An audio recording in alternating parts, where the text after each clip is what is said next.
estamos chegando num mundo com algumas características interessantes que já aconteceu em vários momentos do mundo, que seriam desejo de mudança de ordem global, Tá bom. corrida armamentista, tá todo mundo se preparando aí, tunando o seu país até 2030 com um armamento que não dá pra pensar. Até queria que o Rock falasse dos países que estão se preparando pra isso. Eu não entendo muito isso. Aliança entre países que a gente nunca viu antes. Tá Papo bom. de uns aliados da Rússia, uns aliados da China. Você fala assim, meu, o que tá acontecendo? Por que essa galera tá se unindo? Sim. Muita tensão entre os países, esses mini conflitos que tá tendo aí em Ucrânia, Rússia, Estados Unidos e China, cutucado em Taiwan e China também. E tá tendo muito nacionalismo e imperialismo. Todas essas características que eu falei em todas as guerras mundiais tiveram essa sequência e essa ordem. Tá. Eu não quero vender susto aqui, mas a gente tá se encaminhando aí para talvez o próximo conflito do século aí. Olha, eu acho o seguinte, Kaique, a história da humanidade é uma história de guerras. O DNA humano, ele tem desejo por paz, amor, e ele tem ódio, violência e raiva. E isso não mudou, nosso DNA não mudou. O que mudou? Por que a gente de repente virou anjinhos aqui na Terra? Não, isso não aconteceu. É estranho que a gente não tenha tido durante tantas décadas um grande conflito. Mas a condição toda do mundo, a maneira como o mundo está arrumado ou desarrumado, nos aponta para essa direção, para uma terceira guerra. E você falou vários dos fenômenos aí que descrevem por que nós estamos caminhando para isso. Eu posso pegar outros muito importantes. Polarização, por exemplo. A polarização ela acontece em estágios e etapas, né? Então, qual que é o último estágio da polarização? Violência política, certo? Primeiro é batalha política, depois é briga na mídia, depois é um legislativo travado, de tão polarizado que ele tá, depois você tem gente contestando o resultado de eleição. E a última etapa, o último estágio dessa história é violência política. A gente começa a se bater, se matar, porque a gente não concorda com o outro lado, a gente detesta o outro lado. Se a gente olha antes da Primeira Guerra, o assassinato do arquiduque, ele aconteceu por um grupo que não foi lá, ele não matou ele naquele momento. Já eram anos e anos de polarização e violência política que estava acontecendo naquela época por movimentos nacionalistas. Na Segunda Guerra, você tem o ministro das Finanças da Alemanha, em 21, assassinado. Depois você tem o ministro das Relações Exteriores, em 22, também morto. E aí, na sequência, na República, né, o final ali da República, o que vai levar a República na Alemanha a colapsar, você tem os partidos de direita, de esquerda e de centro com milícias armadas. Vamos trazer isso para os dias de hoje. Invasão do Capitólio. Depois, na sequência, né, alguns anos depois, algumas tentativas de assassinato do Trump. Ou seja, os dois lados do espectro político, os apoiadores do Trump invadindo o Capitólio, matando gente, e do outro lado, os anti-Trump tentando matar ele. Você olha para a Alemanha, tem um estudo que nos últimos 5 anos foram 10 mil ataques a políticos na Alemanha. Os apoiadores que mais atacam são os apoiadores do AfD. E o partido, ou os políticos mais atacados de um único partido, são os políticos do AfD. O AfD é o partido de extrema direita na Alemanha. Então, se percebe, os dois lados do espectro político na Alemanha já estão usando a violência política. Enfim, eu posso passar horas aqui dando um monte de indícios de por que isso está acontecendo, ou de demonstrações de como a gente está caminhando para esse lugar.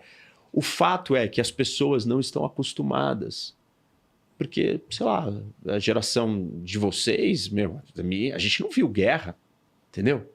A gente, máximo, lidou com o final de uma guerra fria que não virou uma guerra quente. Então as pessoas esqueceram e elas não estudam história. Mas nós estamos sim caminhando para um grande confronto global. Porque são muitas instabilidades em muitas frentes. A guerra comercial, a guerra tarifária, ela é o estopim econômico que faltava de vários outros problemas, que são tensões geopolíticas, que é uma corrida armamentista, que é uma corrida nuclear, que é polarização, que é nacionalismo, que é ascensão de ideologia extrema, que é ansiedades sociais e instabilidades sociais causadas pela chegada de tecnologia, como foi antes da Primeira Guerra e antes da Segunda Guerra. É um monte de coisas acontecendo. E assim, não estamos nem colocando inteligência artificial nessa equação, estamos colocando tecnologia no geral, mas Sim. imagina se a inteligência artificial também se torna um player, também causa colapso, também traz outros problemas. Mas, Rock, desculpa a minha simplicidade aqui na pergunta, Não. mas, cara, se a gente partir, se o negócio for esquentando, depois a gente retoma aqui, né, quais são as ações que o Trump tomou e como é que tá isso, né? Depois a gente volta um pouco na história.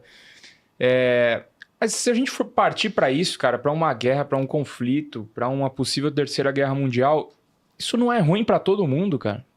É ruim, mas o ser humano não é racional.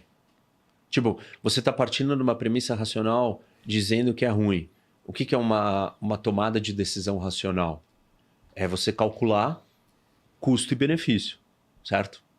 E aí a gente vai concordar o que é custo. Vamos. Perder dinheiro é custo.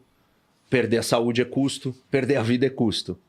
Mas se eu perguntar para você o que é benefício, você acha benefício diferente do Kaique e o meu benefício é diferente dos seus de vocês dois.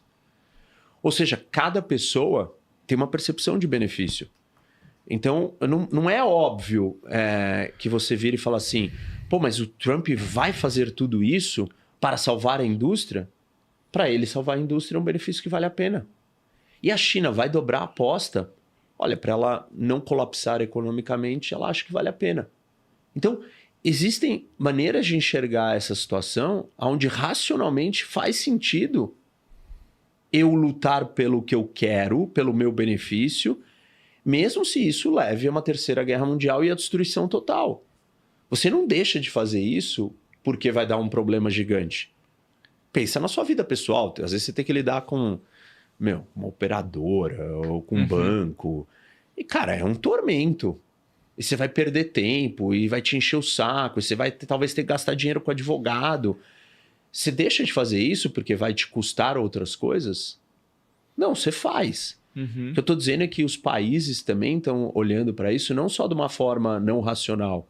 É racional para eles lutar pelo que eles acreditam. O Putin acha que se ele não dominar a Ucrânia, ele está correndo um risco de sobrevivência. Então ele vai fazer tudo o que ele pode para ter a Ucrânia.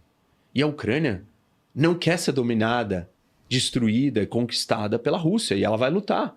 Aí você fala assim, pô, mas eles não vão perder? O Putin acha que o que ele vai perder na Ucrânia é menor do que ele perderia se ele não tiver a Ucrânia.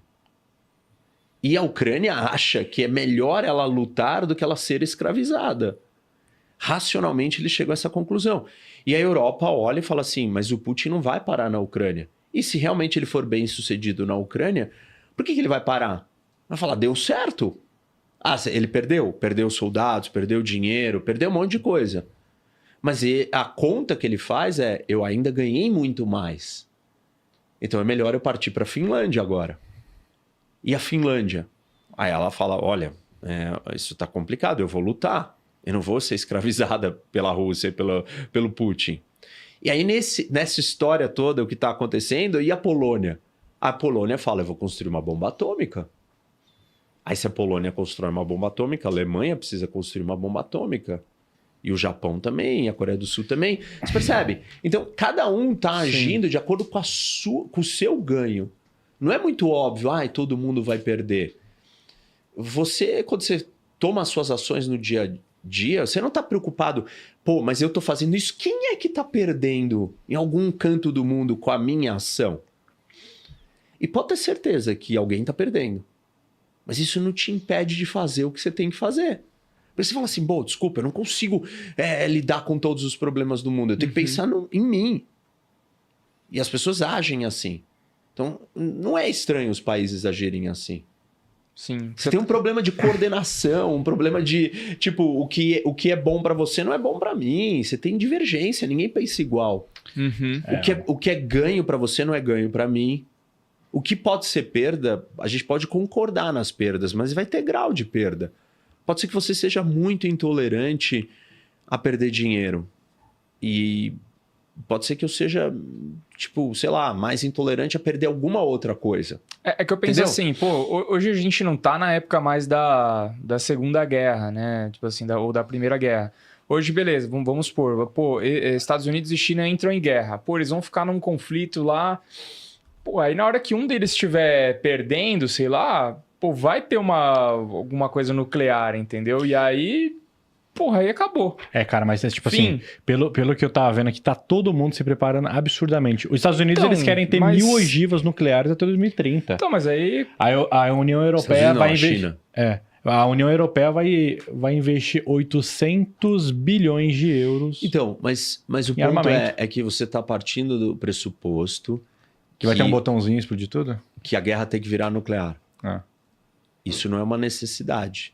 mas na hora que, por exemplo, vamos supor, a China tá caindo ali, pô, cara, estamos perdendo, os Estados Unidos dominou tudo aqui. Temos só a última... Cara, já que nós vamos perder, vamos cair atirando, se dane tudo, pum, apertei o botão Então, aqui. mas aí ele sabe que se ele apertar o botão, vai ser retaliado com uma bomba atômica e ele também vai morrer. Uhum. Então, não é tão óbvio assim. Sim. Por exemplo, os Estados Unidos jogou uma bomba atômica no Japão. A primeira bomba, o Japão não se rendeu. Na segunda, ele se rendeu. E tá bom, o Japão não tinha bomba. Se ele tivesse, ele iria retaliar? Então, Provável, aí é que tá. mas a gente já teve... Nós tivemos guerras no mundo com países que tinham bomba atômica e eles não usaram a bomba. Não é óbvio que a terceira guerra mundial será uma guerra nuclear. E aí tem um outro porém. Vamos supor que seja nuclear. Ela não precisa ser uma guerra nuclear total. Ela pode ser uma guerra nuclear limitada. Vários exercícios de guerra entre os Estados Unidos e a China, simulações que são feitas. A guerra acaba, a China jogando uma bomba atômica no mar, perto do Havaí. E aí para. Mas não é uma guerra total, não é o fim do planeta.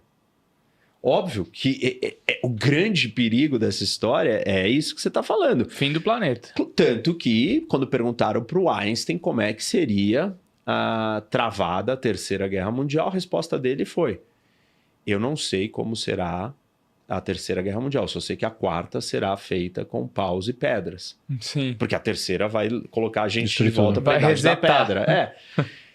Esse é um problema, essa é uma realidade. A Segunda Guerra Mundial foi o conflito mais mortífero da história da humanidade. Então, a gente dá a entender que a terceira vai ser pior ainda. Mas o mundo é muito grande, muito complexo, cada um tem uma vontade, tem muitas divergências, a gente não tem estruturas que colocam ordem, como a gente tem uma estrutura, por exemplo, dentro de uma nação. Por que não vira uma guerra de todo mundo contra todo mundo dentro do Brasil? Porque supostamente tem o quê? Ordem. Da onde Sim. que vem essa ordem? Tem uma Constituição, Uhum. que é um conjunto de leis que todo mundo concordou que devemos segui-la. E mesmo assim a gente está o tempo inteiro brigando por causa disso. Aí você tem polícia, que é uma instituição uniformizada, treinada, armada para conter o caos. Aí você tem um judiciário que diz o que é certo e errado.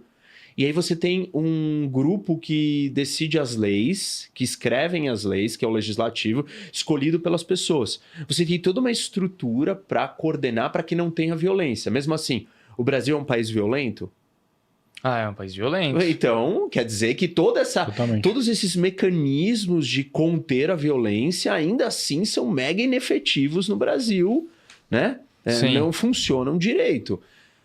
Na Noruega, esses mecanismos funcionam absurdamente, funcionam quase que perfeitamente. Nos Estados Unidos funcionam muito mais do que no Brasil, incomparavelmente. Mas não funcionam tão bem quanto na Noruega. E assim por diante. Então, nem no microcosmos o ser humano conseguiu arrumar meios de não brigar. Só que na esfera internacional não existe essas coisas. Não tem Constituição do mundo.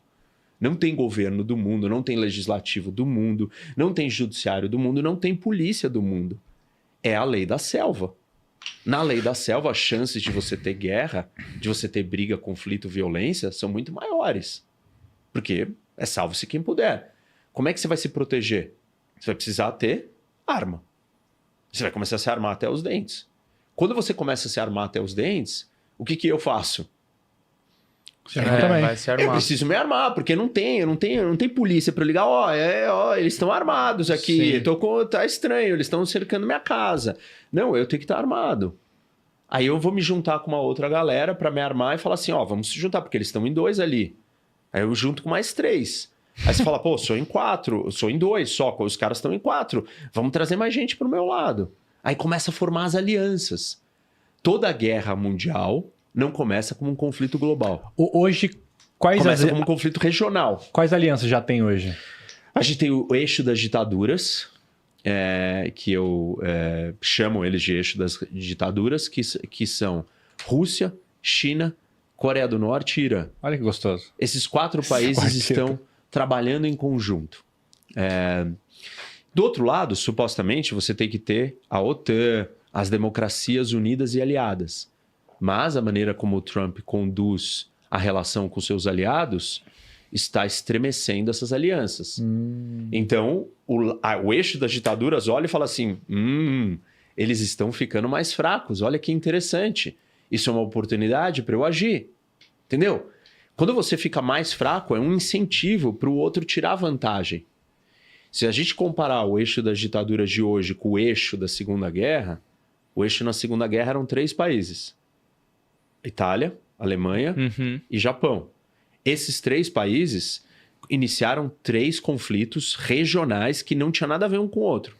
A Alemanha estava atacando a Europa, a Itália queria o Mediterrâneo e a África, e o Japão queria a China e a Ásia. Eles não tinham ligação, cada um no seu quintal fazendo a sua história. Aí a guerra só vira mundial quando os Estados Unidos entram. Quando o Japão ataca Pearl Harbor. Ou seja, 3 conflitos regionais que viraram uma guerra mundial. Quantos conflitos regionais nós temos hoje? Putz, tá acontecendo coisa pra caramba.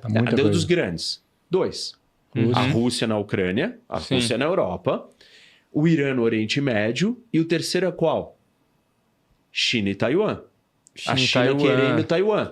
Que ali ainda não teve disparo ainda, né? Se a China atacar Taiwan, os Estados Unidos vai entrar? Com certeza. Se os Estados Unidos entrar, com certeza, é muito parecido, é análogo à história da Segunda Guerra, onde você tinha 3 conflitos e a entrada dos Estados Unidos fez o conflito virar mundial.